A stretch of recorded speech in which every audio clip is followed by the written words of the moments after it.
Hello friends, आज हम आपको समास के बारे में पढ़ाएंगे।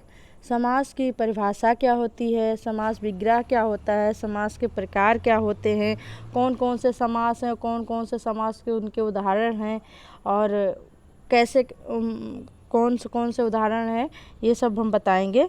और समास से 4-5 नंबर का क्वेश्चन हर कंपटीशन में आता है, तो आप इसको ध्यान से पढ़िए और इसका फ़ायदा उठाइए। चलो देखते हैं समास की परिभाषा क्या होता है। समास शब्द का शाब्दिक अर्थ होता है छोटा रूप। जब दो या दो से अधिक शब्द पद अपने बीच की विभक्तियों का लोप कर जो छोटा रूप बनाते हैं उसे हम समास या समासिक शब्द या समस्त पद कहते हैं। ठीक है, जैसे रसोई के लिए घर शब्दों में से के लिए विभक्ति का लोप करने पर एक नया शब्द बनता है जिसे रसोई घर, जो एक समासिक पद है।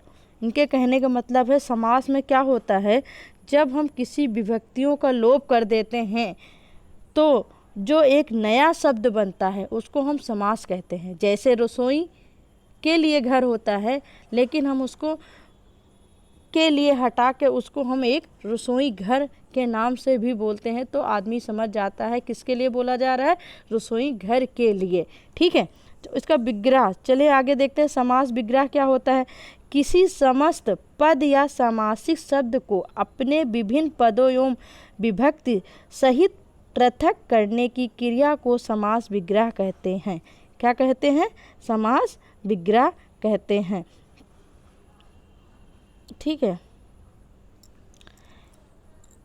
विद्यालय, विद्या के लिए आलय, आलय में क्या होता है, घर, मतलब जहाँ पर विद्या के लिए जो है हम विद्या लेने के लिए जाते हैं, उसको मतलब लेने के लिए जा रहे हैं ना, ग्रहण करने के लिए जाते हैं, वो जगह जहाँ पे विद्या ग्रहण करते हैं, मतलब अर्थात घर, उसको हम वहाँ पे उसको क्या कहते हैं, विद्यालय।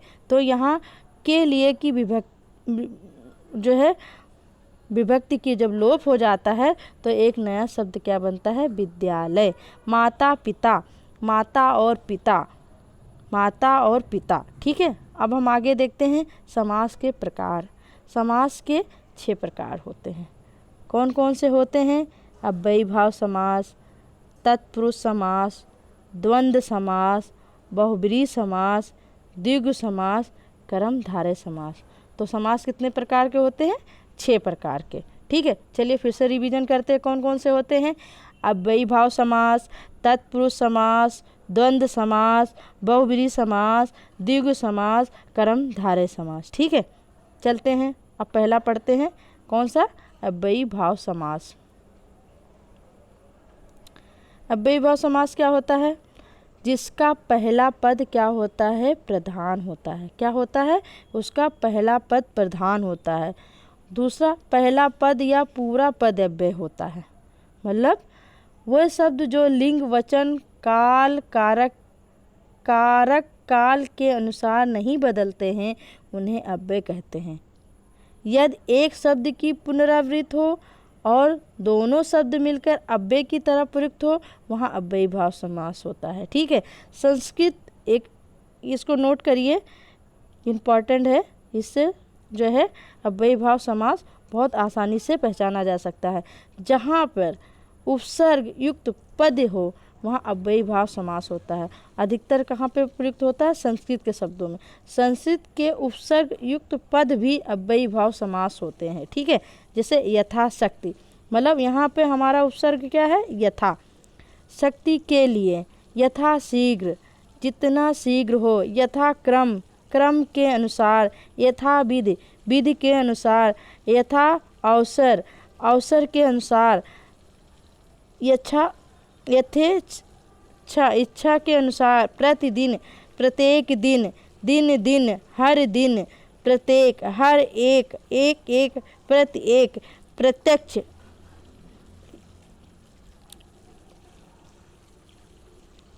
घर घर, प्रत्येक घर, हाथों हाथ, एक हाथ से दूसरे हाथ तक, रातों रात, रात ही रात में, बीचों बीच, ठीक बीच में, साफ साफ, साफ के बाद साफ, आमरण मरने तक, भर पेट पेट भर कर, अनुकूल जैसा कूल है वैसा, दरअसल असल में। ठीक है, ये सब हमारे क्या होते हैं, अव्ययी भाव समास होते हैं। ठीक है, जहाँ पर उपसर्ग हो, वहाँ पर जहाँ पर हमारे उपसर्ग लगा हो, वो हमारा सारे अव्ययी भाव समास होते हैं। ठीक है, चलो सेकंड पढ़ते हैं, तत्पुरुष समास। तत्पुरुष समास क्या है उसके बारे में पढ़ते हैं। तत्पुरुष समास में दूसरा पद प्रधान होता है। उसमें अव्ययी भाव समास में क्या था, पहला पद समास था। इसमें क्या है, इसमें दूसरा पद प्रधान होता है, अर्थात विभक्ति का लिंग वचन दूसरे पद के अनुसार होता है। ठीक है, इसका विग्रह करने पर कर्ता व संबोधन की विभक्तियों ने, हे, हो, अरे के अतिरिक्त किसी भी कारक की विभक्ति प्रयुक्त होती हैं तथा विभक्तियों के अनुसार ही उनके उपभेद होते हैं। जैसे कर्मधारय, जैसे कर्म तत्पुरुष, पहला क्या होता है हमारा तत्पुरुष समास के जो उपभेद है, कर्म तत्पुरुष, इसमें को विभक्ति की लोप होती है। जैसे कृष्णार्पण, कृष्ण को अर्पण नेत्र, सुखद, नेत्रों को सुखद, वन गमन, वन को गमन, जेप कतरा, जेब को कतरने वाला, प्राप्तोदक, उदक को प्राप्त होने वाला। ठीक है, सेकंड हमारा क्या है, करण तत्पुरुष समास। इसमें किस विभक्तियों को लोप होता है, से के द्वारा। ठीक है, तो यूसर प्रदत्त, यूसर से प्रदत्त, हस्तलिखित, हस्त या हाथ से लिखित, तुलसी कृत, तुलसी द्वारा रचित, दयिद्र, दया से अद्र, रत्न जड़ित, रत्नों से जड़ित। ये हमारे करण तत्पुरुष समास के विभक्तियों में क्या होता है, लोप, ये उसके उदाहरण है। ठीक है, संप्रदान तत्पुरुष, इसमें किस विभक्ति की लोप होती, के लिए। हवन सामग्री, हवन के लिए सामग्री। विद्यालय, विद्या के लिए आलय।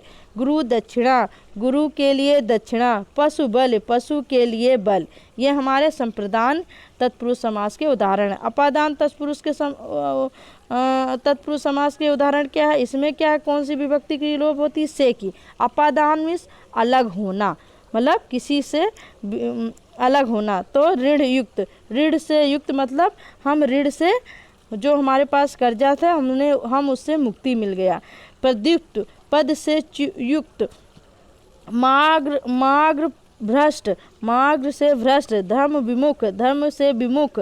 देश निकाला, देश से निकाला। ठीक है, आगे क्या है,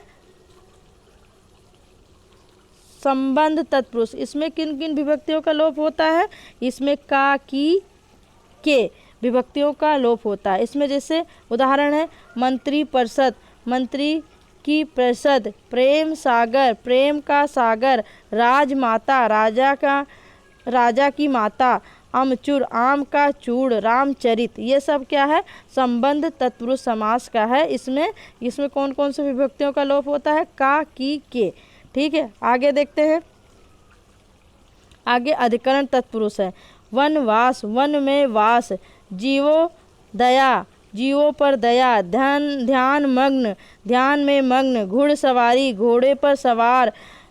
कवि पुंगवन, कवियों में श्रेष्ठ। ठीक है, ये सब हमारे हैं जो है अधिकरण तत्पुरुष समास के। चलिए तीसरा समास कौन सा हमारा है, तीसरा हमारा समास है द्वंद्व समास। आइए हम द्वंद्व समास के बारे में पढ़ते हैं। तो उसमें अव्ययी भाव समास में क्या था, उसमें पहला पद प्रधान था। तत्पुरुष समास में क्या था, दूसरा पद प्रधान था। इसमें क्या है, द्वंद्व समास में दोनों पद प्रधान। इसमें क्या कह रहे हैं, इसमें द्वंद्व समास में दोनों पद प्रधान होते हैं। क्या होते हैं, दोनों पद प्रधान होते हैं। दोनों पद प्रायः एक दूसरे के विलोम होते हैं, सदैव नहीं। मतलब होते तो है विलोम पर सदैव नहीं। इनका विग्रह करने पर और अथवा या का प्रयोग होता है, और अथवा या का प्रयोग होता है। जैसे माता पिता, इसमें योजक चिन्ह। इसको पहचानने का सबसे तरीका है कि इसके दो शब्दों के बीच में एक योजक चिन्ह का प्रयोग किया जाता है। दाल रोटी, दाल और रोटी। पाप पुण्य, पाप और पुण्य या पाप या पुण्य। अन्न जल, अन्न और जल, जल वायु, जल और वायु। फल और फूल, फल और फूल। भला और बुरा, भला या बुरा। रुपया और पैसा, रुपया और पैसा। अपना पराया, अपना या पराया। नील लोहित, नील और लोहित। धर्म धर्म, धर्म धर्माधर्म, धर्म और अधर्म। सुरासुर, सुर और असुर। शीत और उष। यश,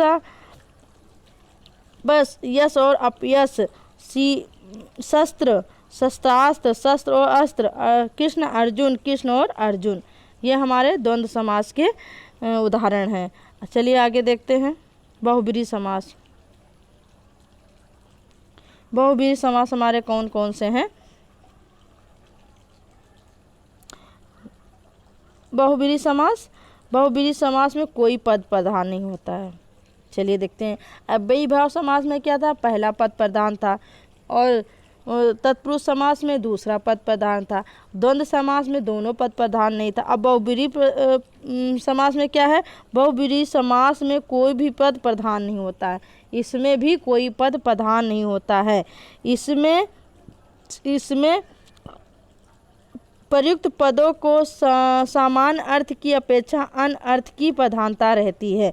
इसमें कह रहा है कि इसमें प्रयुक्त पद, जो हम पद प्रयुक्त करते हैं, उसके समान अर्थ जो होता है उसकी अपेक्षा अन्य अर्थ की प्रधानता होती है। मतलब उसकी दूसरे समान अर्थ की अपेक्षा अन्य अर्थ की प्रधानता होती है। मतलब किसी और की प्रधानता ज़्यादा रहती है। ठीक है।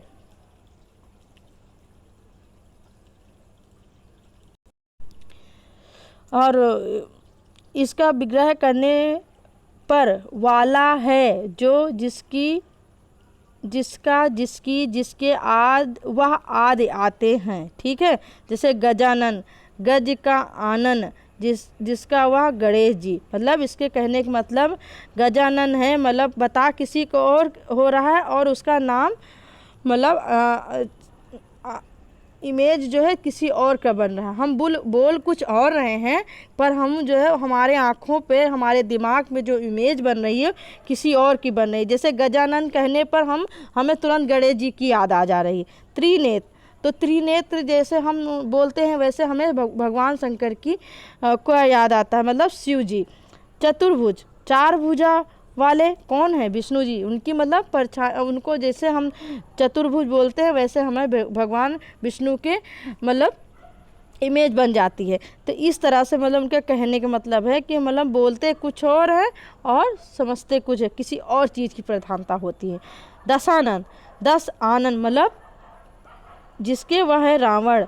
धन श्याम, धन और श्याम, वह है किस भगवान? पीताम्बर, पीत अंबर, जिसके वह है विष्णु भगवान। चंद्रचूड़, चंद्रचूड़ पर है, जिसके वह है शंकर जी।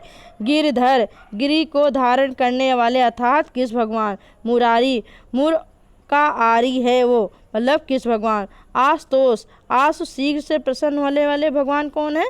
भगवान शंकर। मतलब जो हम आशुतोष बोलते हैं तो हमारे तुरंत दिमाग में इमेज बनती है कि शंकर जी के बारे में बात हो रही है। नील लोहित, नीला है लूह, जिसका वह है क्या? शंकर जी।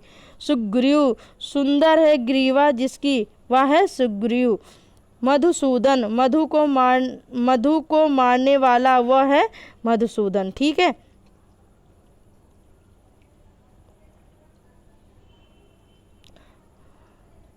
अजानुबाहु, जानू घुटनाओं तथा बाहुएं हैं जिनकी।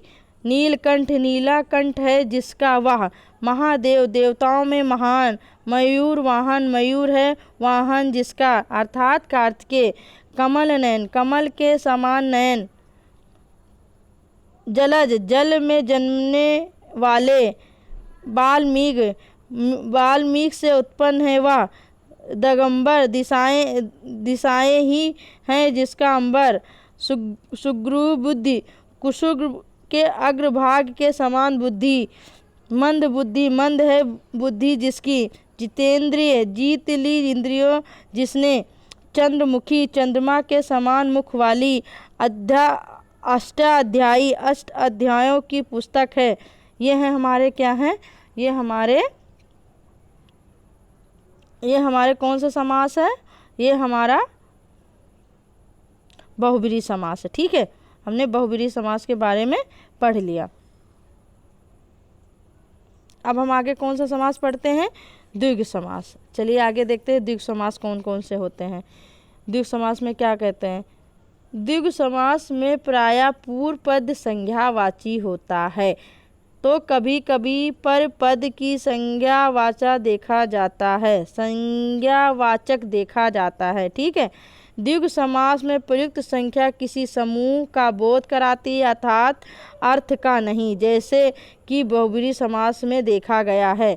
इसका विग्रह करने पर समूह या समाहार शब्द प्रयुक्त होता है। दो राहों वाला समाहार, पक्षद्वय दो पक्षों का समूह, संप्रादक द्वय दो संप्रादकों का समूह, त्रिभुज तीन भुजा का समाहार, त्रिलोक या त्रिलोकी तीन लोकों का, त्रिरत्न तीन रत्नों का, चतुर्भुज चार भुजाओं का समूह,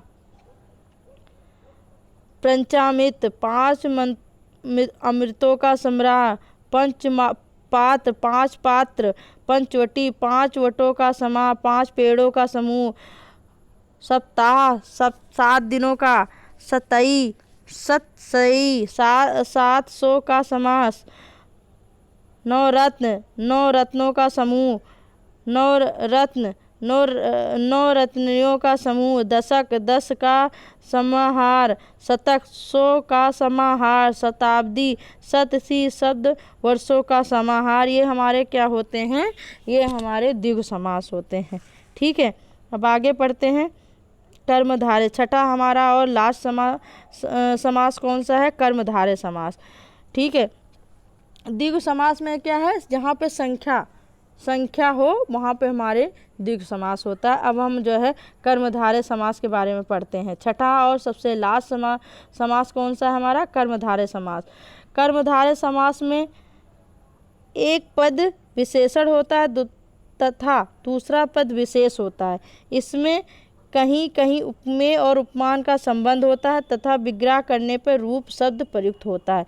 पुरुषोत्तम, पुरुषों में उत्तम, नील कमल, नीला जो कमल, महापुरुष, महान है जो पुरुष, धन श्याम, धन जैसा श्याम, पीताम्बर, पीत है जो अंबर, महिष, महान है जो ऋषि, नराधम, धम है जो नर, धरा मरा, आधा है जो मरा, रक्तंबर, रक्त का रंग लाल, कुमति, कुतमत जो मति, कुपुत्र, खराब आचरण वाला पुत्र, दुष्कर्म, दूषित है जो कर्म, चर्म सीमा, चरम है जो सीमा, लाल मिर्ची, लाल है जो मिर्ची, कृष्ण पक्ष, कृष्ण काला है जो पक्ष, मंद बुद्धि, मंद जो बुद्धि, शुभागम, शुभ है जो आगमन, नीलोप्रत, नीला है जो उत्पल, मृग नयन, मृग के समान नयन, चंद्रमुख, चंद्र जैसा मुख, राजिस जो राजा भी है और ऋषि भी, नरसिंह जो नर भी है और सिंह भी, चंद्रमुख या मुख चंद्र, मुख रूपी चंद्रमा, वचनामृत, वचन रूपी अमृत, भवसागर, भाव रूपी सागर, चरण कमल, चरण रूपी कमल, क्रोध अग्नि, क्रोध रूपी अग्नि, विद्याधन, विद्या रूपी धन। ठीक है, आपको मेरा वीडियो कैसा लगा? अच्छा लगा तो लाइक करिए, सब्सक्राइब करिए और हमारे चैनल को शेयर करिए। धन्यवाद।